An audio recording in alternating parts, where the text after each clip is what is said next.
Hello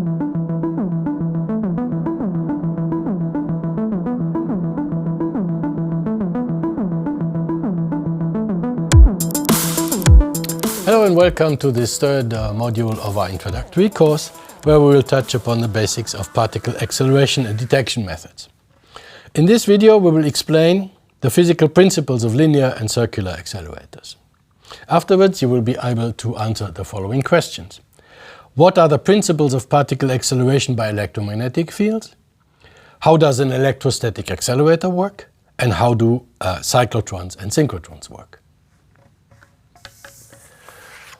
The force acting on a particle of charge E in an electric field E and a magnetic field B is given by the Lorentz force, that is quoted in blue. Electric fields are used to accelerate particles by increasing their momentum.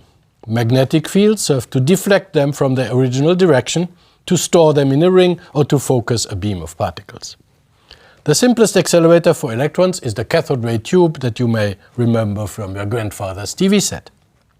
An electron emerging from a heated filament is accelerated by a potential V. The energy of the outgoing electron is then obviously V electron volts. Electrostatic accelerators chain together stages of this type as shown in this photograph. Their energy is limited by the stability of the high voltage insulation, thus it does not exceed a few million electron volts. To reach a higher energy requires that the projectile passes several times by an accelerating potential. The simplest circular accelerator is the cyclotron. In a uniform and constant magnetic field B, a particle of charge E moves on a circle of radius ρ equal to P divided by EB, where P is its momentum. The angular frequency of this movement is called cyclotron frequency omega c. It is proportional to the ratio E over m of the particle charge and mass and proportional to the magnetic field intensity B. The particle is accelerated by the electric field present between the two D-shaped cavities. This field is provided by a radio frequency generator such that its frequency is equal to the cyclotron frequency. In the non-relativistic domain, this frequency is constant because the circumference of the orbit increases proportional to the velocity of the particle. Thus we can inject particles in a quasi-continuous manner if the accelerating RF frequency is high and an even multiple of the cyclotron frequency. You can find a calculation of the cyclotron frequency in video 3.1a. The cyclotron has its limits in that the velocity of the particle does not remain proportional to the momentum, but approaches the speed of light in an asymptotic process. In the relativistic limit, the velocity barely increases despite a steady increase in energy. Acceleration radio frequency and particle revolution frequency dephase thus quickly at an energy of some tens of mega electron volts for protons. One must thus adjust the radio frequency to the relativistic velocity. For example, the proton cyclotron at the Paul Scherrer Institute in Villingen, Switzerland, accelerates protons to nearly 80% of the speed of light, and you can see a picture of this accelerator in this photograph.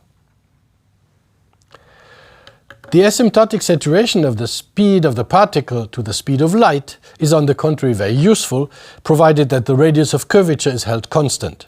In this case, the rotational frequency again is independent of energy.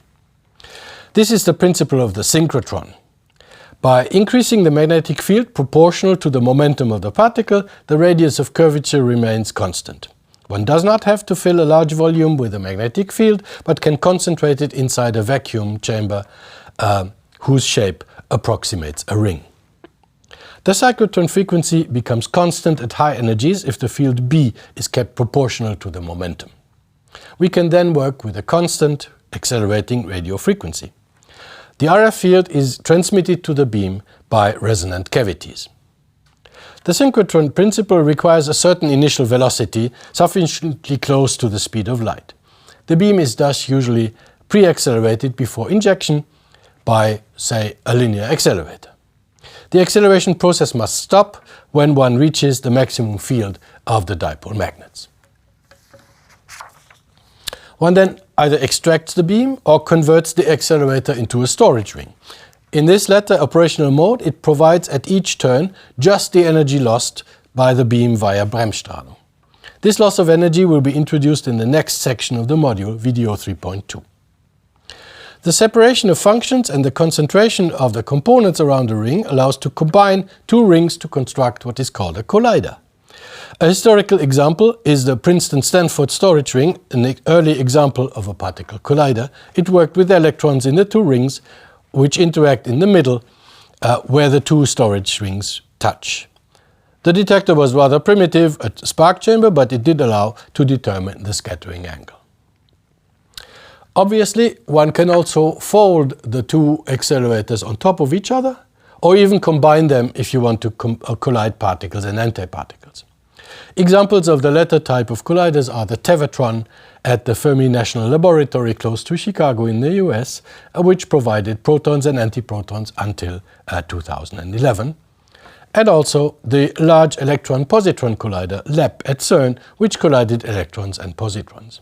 It was in operation between 1989 and 2000 in the tunnel which now houses the Large Hadron Collider LHC at CERN. We will return to the LHC in the next video of this module.